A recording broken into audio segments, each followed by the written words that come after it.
आज हम मौजूद हैं गजा पायसे के वार्ड नंबर 59 के गजा पायसा क्षेत्र में और यहाँ पर काफ़ी समय से परेशानी बनी हुई है एक नाले को लेकर, जहाँ पर सफाई कर्मचारी तो आते हैं ऊपर से सफाई करते हैं, लेकिन अंदर से कुछ भी सफाई नहीं होती है, जिससे स्थानीय लोगों ने अपनी परेशानियों को बताते हुए आज हमको बुलाया है। जानते हैं उनसे भी कि क्या कुछ समस्याएँ बनी हुई है यहाँ पर उनकी। जी नमस्कार, मैं सागर चतुर्वेदी, वार्ड नंबर 59 गजा पायसा से। ये दिक्कत ये आ रही है कि ये हमारा नाला है गजा पायसे 59 में, ये बड़ा नाला है। एक्चुअल में दिक्कत ये है कि कर्मचारी तो आते हैं, अपनी ढकेल भी लेकर आते हैं, लेकिन ये जो जाली लगाई गई है हमारे पार्षद जी नीलम खंदौली जी के पति हैं हेमंत खंदौली जी, उन्होंने अपने निर्देश अनुसार ये जालियाँ लगवाई हैं, लेकिन जालियों का कोई फ़ायदा नहीं है। फ़ायदा इसलिए नहीं है क्योंकि कर्मचारी आते हैं, प्रॉपर आते हैं, लेकिन वे ऊपर से सफाई करते हैं, नीचे से सफाई नहीं करते हैं। नीचे सफाई वो भी इसलिए नहीं करते हैं क्योंकि ये जालियाँ हैं, जालियों के चक्कर में वो नीचे नहीं जा पाते हैं। नाले की सफाई लगभग कब से नहीं हुई अंदर से? नाले की सफाई करीब नहीं तो 8 दिन से ऊपर हो गया, हफ्ते भर से ऊपर हो गया। नाले की सफाई अंदर से नहीं होती है। बाई चांस कभी नाले की सफाई होती भी है तो वो ऊपर यहाँ कूड़ा डाल जाते हैं, जिससे कि यहाँ के पड़ोसियों को, रहने वालों को बहुत दिक्कत है। दूसरा, यहाँ पॉइंट टू पॉइंट जो डस्टबिन नगर पालिका ने लगाए गए हैं यहाँ, वह पॉइंट टू पॉइंट नहीं लगाए गए, और जो डस्टबिन लगाए हैं उनके जो ढक्कन हैं जिससे वो ओपन होता है वो टूटे हुए हैं, जिनसे कि जैसे कोई भी अपना कूड़ा डालता है तो उसको बंदर ले जाते हैं, बंदर ले जाने के बाद में उनको घरों में डाल देते हैं, ट्रैक्टरों की रास्ता से घर में जाते हैं। वो बहुत दिक्कतें आती हैं समझिए, क्योंकि बहुत से कूड़ा ऐसा भी होता है जो हाथ में नहीं लगाया जाता है। तो एक तो मैं डॉक्टर मुकेश आरबंदी जी को यही बोलूँगा कि एक तो यह है जो पॉइंट टू पॉइंट यहाँ पर डस्टबिन लगाई जाए। यहाँ देखो आप, बड़ा नाला है, यहाँ एक भी डस्टबिन की कोई भी व्यवस्था नहीं है, और जो डस्टबिन लगाए गए हैं वो अन्य जगहों पर लगा दिए गए हैं। और यदि आपको रिकॉर्ड दिखाना है कि हमने डस्टबिन लगाए हैं, ये लगाए हैं, वो लगाए हैं, तो वह डस्टबिन टूटे हुए हैं, कोई व्यवस्था नहीं है। क्या नगरपालिका यही काम कर रही है? तो है, जैसा कि सागर भैया ने हमारे ने कहा था, यहाँ पर ये जो नाले की व्यवस्था है, इसमें जब बारिश का समय होता है तो जल भराव रहता है और समय समय पर लोग बाग आते हैं, लेकिन जिस तरह से इसकी सफाई होनी चाहिए उस तरह से इसकी सफाई नहीं होती है। और ये नगर पालिका के जो हमारे यहाँ कर्मचारी आते हैं उन लोगों ने थोड़ी सी वो करते हैं सफाई, निसंदेह सफाई करते हैं, लेकिन अव्यवस्था का काम है। और यहाँ जब स्थानीय लोग उनसे व्यवस्था की कहते हैं तो उनका भी थोड़ा सा रुख अच्छा नहीं रहता है। और दिक्कत यहाँ बहुत सी हैं, हम लोगों ने बहुत सी बातें कही थी, लेकिन सबसे ज़्यादा बड़ी समस्या बंदरों की है, और बंदरों से कूड़ा करकट इधर होता है, इधर उधर होता रहता है। तो ये दिक्कतें हैं, इसलिए हमारा कहना ये है कि शीघ्र से शीघ्र मुकेश आर्यबंधु जी से हमारा निवेदन है कि एक बार लग करके यहाँ सफाई कर्मियों को लगा करके इस नाले की सफाई की जाए और क्रमबद्ध तरीके से यहाँ डस्टबिनों को रखा जाए, जिससे हमारी ये समस्या जो है वो ख़त्म हो सके। बस इतना ही कहना है। क्या 59 है, यहाँ से नीलम गोयल जी पार्षद हैं और इस वार्ड में लगभग 2006 में ये जो स्थित नाला है ये पूरा भर गया था। यहाँ सड़कों पे भी जो है वो कम से कम 2-2, 2.5 फुट पानी था, सभी घरों में पानी घुस गया था।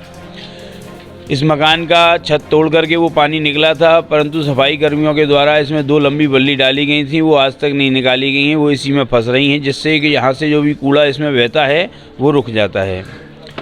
हमारे वार्ड के पार्षद श्री नीलम गोयल जी हैं, उनके पति हेमंत खंदौली जी प्रतिनिधि हैं। उनसे बार बार कहा गया कि इसकी सफाई का कार्य करा दीजिए या इस नाले को टेप करा दीजिए, जिससे कि इसमें अंदर किसी प्रकार का कोई कूड़ा नहीं जाए। उन्होंने बार बार कहने के उपरांत भी हमारी कोई सुनवाई नहीं करी, परंतु आधा काम करवा करके यहाँ छोड़ गए हैं। यहाँ उन्होंने इस नाले में जो है खंभे खड़े करवा दिए हैं, जिससे इस नाले की चौड़ाई कम हो गई है।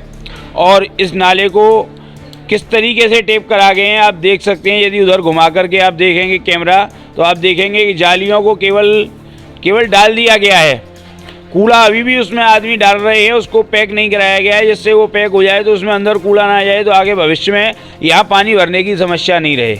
बार बार हेमंत खंदौली से कहा गया, परंतु उन्होंने कहा यहाँ से वोट नहीं मिले हैं, यहाँ इसलिए यहाँ पर इसी प्रकार का कार्य होगा। सफाई का कार्य, यहाँ सफाई कर्मी आते ज़रूर हैं, परंतु यहाँ ढकेल लेकर के नहीं आते हैं। चाहे नगला पायसा क्षेत्र के हों, चाहे गजा पायसा क्षेत्र के हों, यहाँ सफाई नायक भी आए थे, उनसे भी कहा था कि भैया जी रोज़ थोड़ा सा कूड़ा होता है, यदि रोज़ थोड़ा सा ले जाएंगे सफाई कर्मचारी तो वहाँ इतना इकट्ठा नहीं होगा।